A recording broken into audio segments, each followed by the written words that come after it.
La Bible commence par une phrase que nous connaissons tous. Au commencement, Dieu créa les cieux et la terre.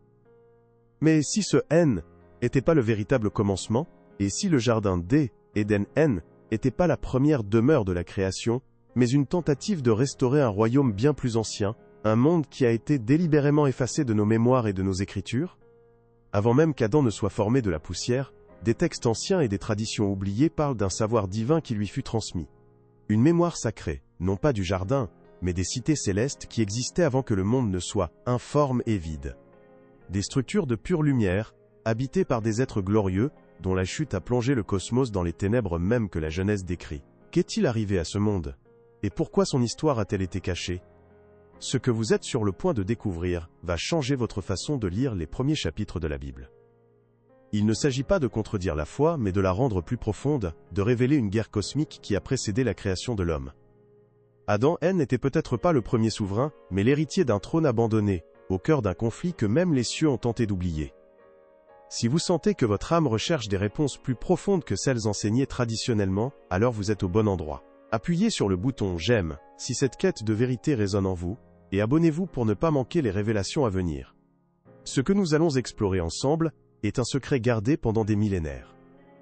La plupart d'entre nous lisent la Genèse en acceptant que la terre était informe et vide, comme un point de départ naturel. Mais la question que les anciennes traditions posaient est la suivante. Pourquoi? Les Écritures ne disent pas que Dieu a créé le chaos et les ténèbres. Elles disent qu'il les a trouvés là. Et si cet état N n'était pas une toile vierge, mais la description de ruines? Les vestiges d'un monde déchu bien avant Adam. La Bible elle-même laisse un indice puissant, souvent ignoré, caché dans le plus ancien de ses livres. Dans le livre de Job, chapitre 38, Dieu s'adresse à Job et lui demande « Où étais-tu quand je fondais la terre ?» Alors que les étoiles du matin éclataient en chants d'allégresse, et que tous les fils de Dieu poussaient des cris de joie. Cette question est une révélation en soi. Arrêtons-nous un instant sur ces mots. Si des fils de Dieu existaient déjà, observant la fondation de la terre et se réjouissant, cela signifie que l'humanité n'était pas la première création intelligente. Un ordre céleste, ancien et glorieux, était déjà en place. Il n'assistait pas à la naissance de l'univers, mais à un événement spécifique. La restauration de notre monde. Ceci ouvre la porte à une vérité profonde et oubliée. La Genèse ne décrit peut-être pas la création originelle, mais une recréation. Le monde, informe et vide, n'était pas le commencement, mais la conséquence d'un cataclysme. Une guerre céleste, dont les échos se retrouvent dans des passages d'Ésaïe et d'Ézéchiel, aurait plongé le premier royaume dans le chaos.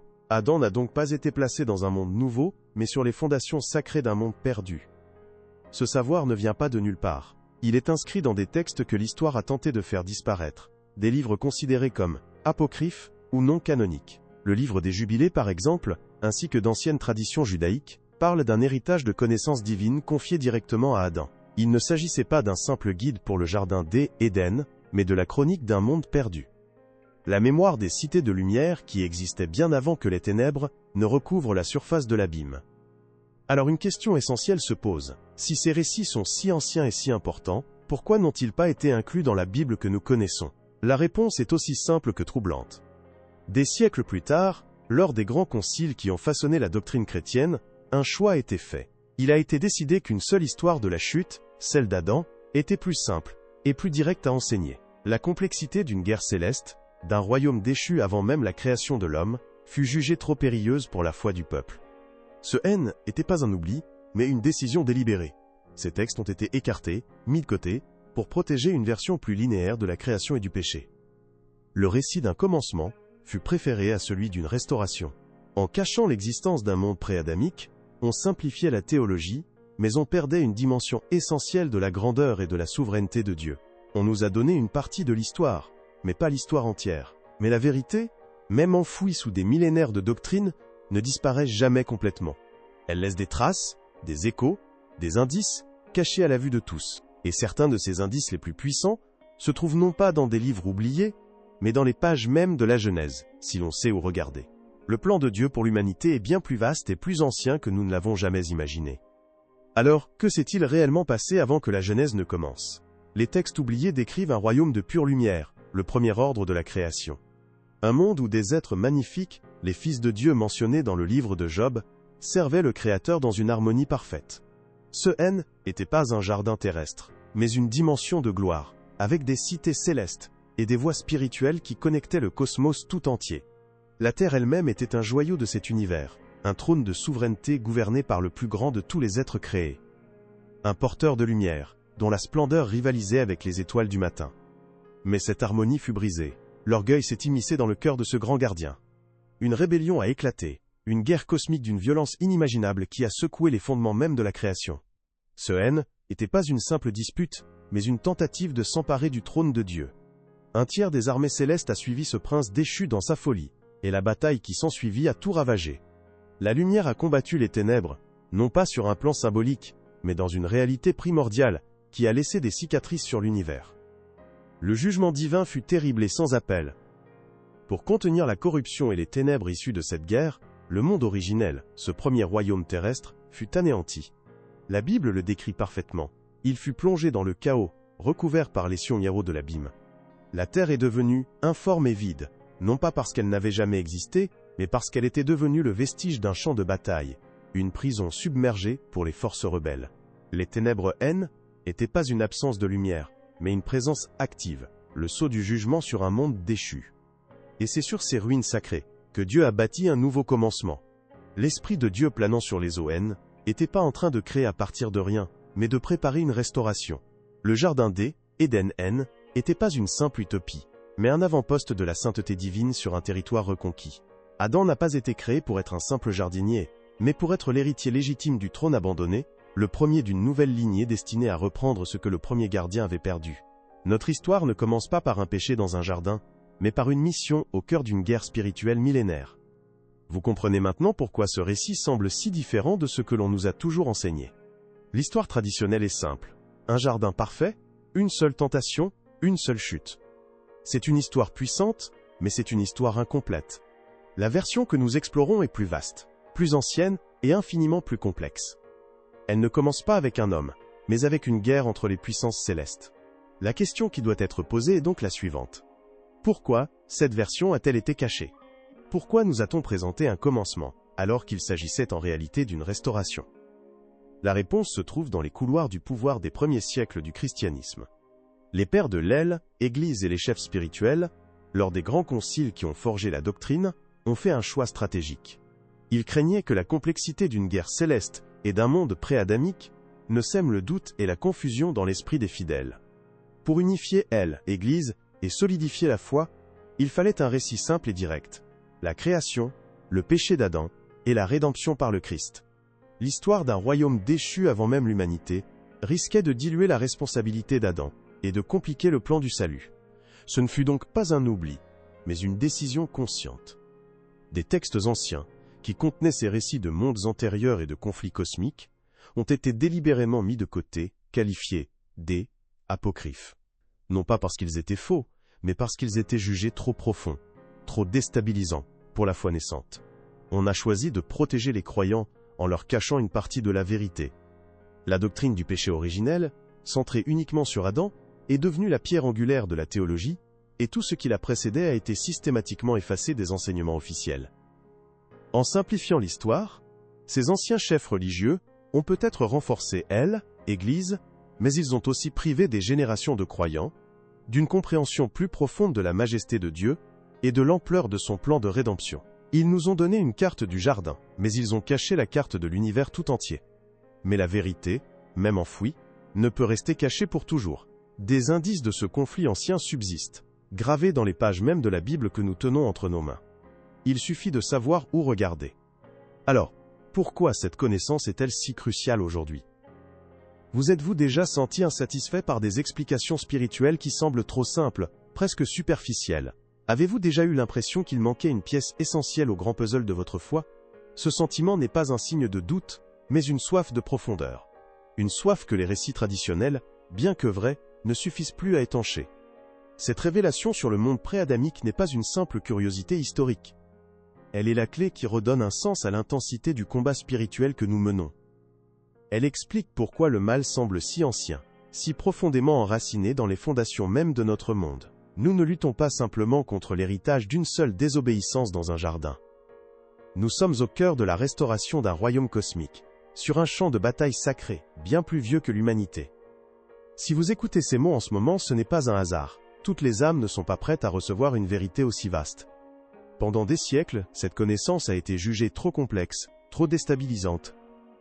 Mais aujourd'hui, dans un monde en quête de sens, peut-être que Dieu lève un coin du voile pour ceux qui, comme vous, ont le courage de regarder au-delà. Votre quête de vérité vous a préparé à comprendre que le plan de Dieu est infiniment plus grand, plus ancien et plus majestueux que ce que l'on nous a enseigné. Votre foi n'est pas diminuée par cette vérité, elle est magnifiée. Vous n'êtes pas seulement un descendant d'Adam, racheté du péché. Vous êtes l'héritier d'un trône cosmique, un acteur dans une guerre millénaire pour la reconquête de la création. Chaque prière, chaque acte de foi, n'est pas un simple geste personnel, mais une contribution à la restauration d'un ordre divin que les cieux eux-mêmes attendent de voir rétabli. Mais cette quête de vérité nous pousse encore plus loin. Si Éden était une restauration, une tentative de réimplanter la sainteté sur une terre déchue, alors une question fondamentale demeure, que restaurait-il exactement? Les textes les plus anciens, ceux qui murmurent à peine leurs secrets, ne parlent pas seulement d'un royaume perdu, mais d'une lumière primordiale, une création de pure lumière qui a précédé la matière elle-même. Avant même les cités célestes, il y avait une source. Un jardin qui, N, était pas fait de terre et de plantes, mais D, émanation divine. C, était le véritable premier sanctuaire, le cœur battant de la première création. Les êtres qui y demeuraient N, n'étaient pas formés de poussière, mais tissés de cette même lumière. La chute du grand gardien N était donc pas seulement une rébellion pour un trône, mais une tentative de s'emparer de la source même de toute vie.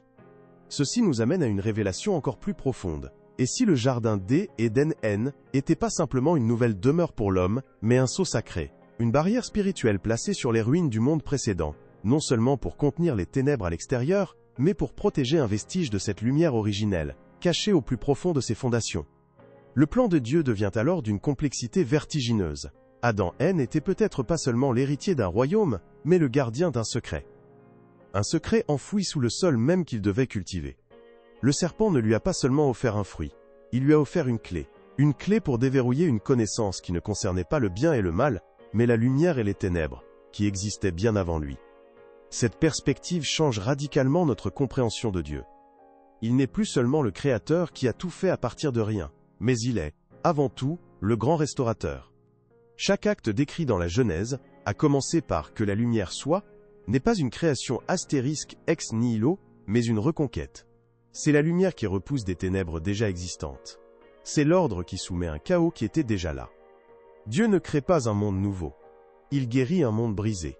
Il le rachète de sa toute première chute. Dans ce plan de restauration magistrale, l'humanité se voit confier un rôle d'une importance capitale. Adam n'a pas été créé dans le vide. Sa venue est une réponse divine directe à la rébellion qui l'a précédée. Il est la réponse de Dieu à l'orgueil du premier gardien, le nouvel héritier du trône abandonné. Par conséquent, chaque être humain, en tant que descendant d'Adam, porte en lui non seulement l'héritage d'une chute, mais aussi la vocation sacrée d'un restaurateur. Notre existence même est un acte de guerre spirituelle, un défi lancé aux forces qui croyaient avoir gagné la première bataille. Certains pourraient craindre qu'une telle connaissance vienne ébranler les fondements de la foi.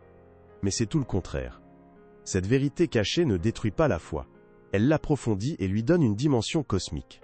Le péché d'Adam dans le jardin ne perd rien de sa gravité. Il devient la seconde tragédie d'une guerre bien plus ancienne et plus vaste. Notre histoire n'est pas diminuée, elle est inscrite dans une épopée qui dépasse l'entendement. Et le sacrifice du Christ sur la croix acquiert alors une portée encore plus immense. Il n'est pas seulement venu racheter l'humanité de la désobéissance d'Adam. Il est venu pour restaurer toute la création de sa blessure originelle, pour reconquérir ce qui fut perdu lors de la toute première rébellion.